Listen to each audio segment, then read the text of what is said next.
Ready start. माननीय सभापति महोदय, उन्होंने साफ कह दिया कि अगर सामूहिक खेती होती है तो इसमें भी मुझे कोई आपत्ति नहीं है।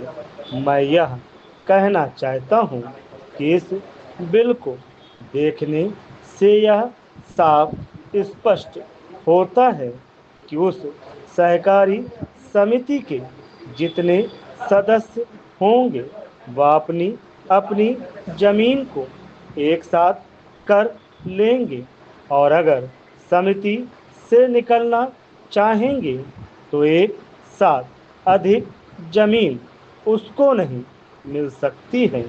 इस बिल के संबंध में इस सदन के सरकारी दल वाले लोगों ने और विरोधी दल के लोगों ने बहुत सी बातें कही हैं।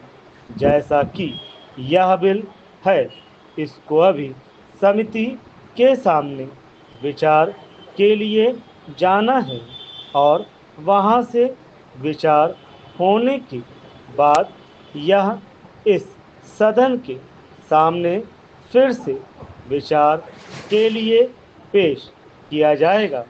तब माननीय सदस्यों को पूरी तरह से यह अधिकार होगा कि जहां तक इसमें दी गई बातों का संबंध है उसमें परिवर्तन ला सकते हैं या उसको हटा सकते हैं।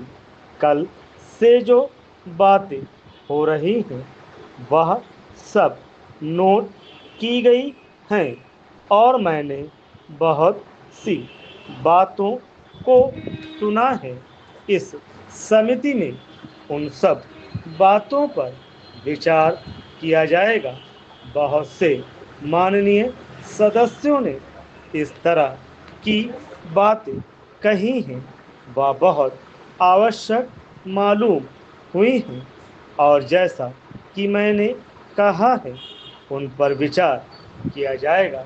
Paragraph change. जहां तक सहकारिता का संबंध है, चाहे सरकारी दल वाले माननीय सदस्य हों चाहे विरोधी दल वाले माननीय सदस्य हों, सबकी यह मांग है कि जब हम जनता के राज में विश्वास करते हैं और अपने यहाँ जनता का राज स्थापित कर लिया है और जबकि देश में गरीबी है और उसका गलत लाभ भी उठाया जाता है, तब सहकारिता की बहुत आवश्यकता है।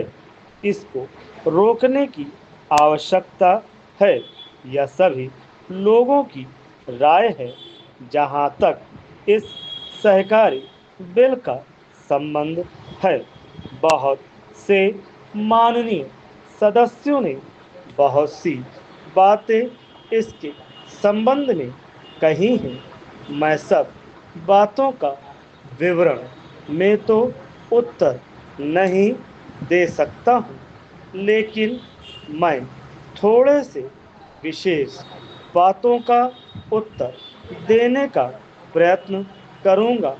जैसा मैंने अभी कहा, जब हमने अपने यहाँ जनता का राज स्थापित किया है तो हमें अपने समाज के ढांचे को बदलना पड़ेगा। हमारे यहाँ गरीबी और अमीरी चली आती है। हमारे देश में एक गहरी खाई चली आती है और आज भी समाज में गलत लाभ उठाया जाता है।